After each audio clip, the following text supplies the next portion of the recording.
अब इस समय जब समय और परिस्थितियों को यदि हम देखें, 1562 के अंदर जोधपुर मारवाड़ के राजा बने राव चंद्रसेन, और 1562 की यदि आप तिथि याद करते हैं तो राजपूताने के इतिहास की एक महत्वपूर्ण तिथि है 1562। 1562 में सांबर नामक स्थान पर मुगल बादशाह अकबर का राजपूताने के साथ पहली बार वैवाहिक संबंध स्थापित हुआ है।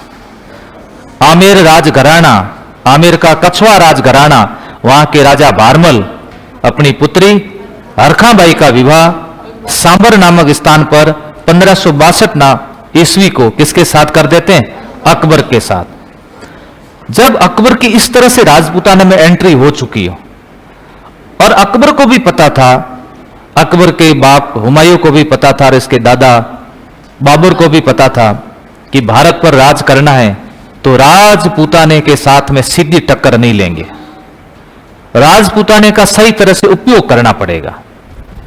राजपूत राजाओं के कंधे पर बंदूक रख करके गोलियां चलाएंगे, ऐसा करना पड़ेगा। इसके लिए इन्होंने पहले दोस्ती, उस दोस्ती को राजपूत नीति का, आप आरपीएससी के वगैरह क्वेश्चन पढ़ोगे, मेंस में आरएस में भी पूछा जा सकता है कि राजपूत नीति क्या थी अकबर की। अकबर एक सुलह कुल नीति लाया तो अलग थी, यहां पर एक राजपूत नीति थी। राजपूत नीति के तहत ये राजपूताने के राजाओं के साथ में दोस्ती करेगा, दोस्ती करने के बाद उनके साथ में रिश्ते स्थापित करेगा और उनको बराबरी का दर्जा देगा। किसी को राजा की उपाधि देगा तो किसी को फर्जन की उपाधि देगा, और मानसिंह जैसों को तो 7-7 हजार का मनसब देकर के बड़े बड़े ओहदों पर बैठाएगा, और उनकी किसी तरह की भावनात्मक रूप से कोई उनको हानि नहीं करेगा, धार्मिक रूप से किसी प्रकार का कोई नुकसान नहीं पहुंचाएगा। उस परिस्थिति में मारवाड़ में एक राजा का राज तिलक हो रहा है जिसका नाम है राव चंद्रसेन, और अकबर चाहता यही था कि राजस्थान के अंदर 3 बड़ी रियासतें, आमेर के साथ तो मेरी दोस्ती हो चुकी है, अब मारवाड़ और कौन, मेवाड़, दोनों बाकी है। अब इसका अगला टारगेट या तो मारवाड़ रहेगा या मेवाड़। इन दोनों रियासतों में ये गलती ढूंढने की कोशिश कर रहा है कि यदि इन दोनों रियासतों में कोई गलती मिल जाए, या इन दोनों रियासतों के राजाओं का यदि कोई भाई मेरे पास में आ जाए, तो मैं इन दोनों रियासतों को बढ़िया तरीके से निपटा सकता हूं। लेकिन यह भी अकबर की एक भूल थी।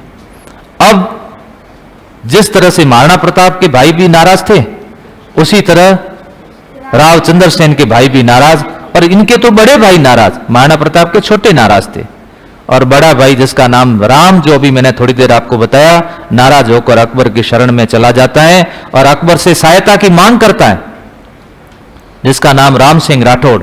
और उस सहायता की बदौलत ही अकबर को मौका मिल जाता है राजपूताने के मारवाड़ रियासत में एंट्री करने का। अकबर हुसैन कुली खां को सेना लेकर के भेजता है। इधर राव चंद्रसेन जी भाइयों से संघर्ष तो कर रहे हैं, राम से नाडोल का युद्ध लड़ रहे हैं, उदय सिंह से लोहावट का युद्ध लड़ रहे हैं, लेकिन उधर अकबर की सेना भी जोधपुर के अंदर एंट्री कर चुकी है और युद्ध लड़ा जा रहा है मेहरानगढ़ का युद्ध। अब उस समय इस परिस्थिति के अंदर जब आमेर समझौता कर चुका है, तो राव चंद्रसेन सिंह के पास भी रास्ता तो था कि मैं भी समझौता कर लूं, लेकिन राजपूताने के अंदर पहली बार अकबर के खिलाफ यदि किसी ने आवाज उठाई और जीवन भर तक आवाज उठाते रहे, अंतिम समय तक झुके नहीं, वो राजस्थान के राजा थे राव चंद्रसेन। राव चंद्रसेन ने जोधपुर दुर्ग छोड़ दिया, लेकिन अकबर की अधीनता स्वीकार नहीं की। राव चंद्रसेन भादराजून चले गए, वहां सेना भेजी गई। राव चंद्रसेन जी को घेरने के लिए इसने नागौर का दरबार लगाया। अकबर ने नागौर दरबार लगा करके आस पड़ोस के राजाओं को अपने अंडर कर लिया, बीकानेर, जैसलमेर, ताकि ये राजा इनका साथ नहीं दे मारवाड़ का, अकेला करो इनको कैसे भी करके। अकेला करके अब एक राजपूत राजा के ऊपर राजपूत राजा से प्रहार कैसे करवाया जा रहा है, ये अकबर ने किया। देखो 23 अक्टूबर 1572 को मारवाड़ के, इसी मारवाड़ रियासत का प्रशासक बीकानेर के राजा कल्याणमल जी के पुत्र राय सिंह को बना दिया। पत्थर से पत्थर को टकराओ, अकबर की नीति देखो। नीति यूज क्या कह रहे हैं, राजपूत नीति, लेकिन यहां पर दूसरी नीति चल रही है। अब राव चंद्रसेन जी कहां जाएंगे, भादराजून, सेना पीछे जाएगी, जलाल खां को भेजो, शाहबाज खां को भेजो।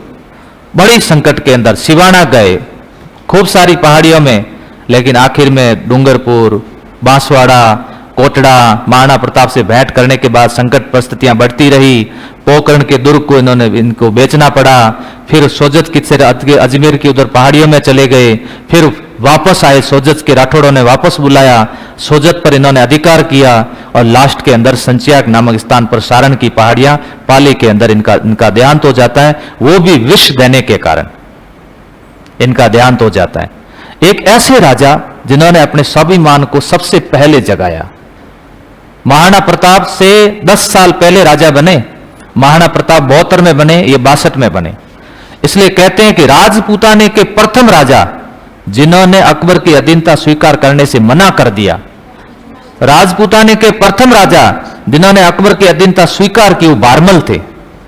इन्होंने राजपूताना के दूसरे राजा जिन्होंने छापामार युद्ध पद्धति का प्रयोग किया। राजपूताने के प्रथम राजा जिन्होंने महलों की बजाय पहाड़ों में रहना उचित समझा अपने मान और सम्मान को बचाने के लिए, ये पहाड़ों के अंदर चले गए। यहां लाइन क्या लिखी हुई, आखिर थक हार कर अकबर ने कई बार राव चंद्रसेन को पुनः जोधपुर वापस देने और बड़ा मनसबदार बनाने का प्रलोभन दिया, परंतु स्वतंत्रता प्रेमी राव चंद्रसेन को यह स्वीकार्य नहीं था। राव चंद्रसेन जी को इतनी कोशिश करने के बावजूद भी राव चंद्रसेन जी नहीं माने, अंत समय तक भी नहीं माने।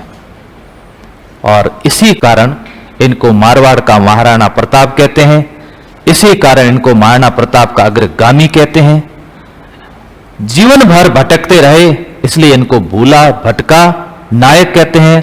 लेकिन स्वतंत्रता प्रेमी आज भी यदि किसी को आदर्श मानते हैं तो राव चंद्रसेन जी को मानते हैं या फिर महाराणा प्रताप को मानते हैं, दोनों को आदर्श मानते हैं।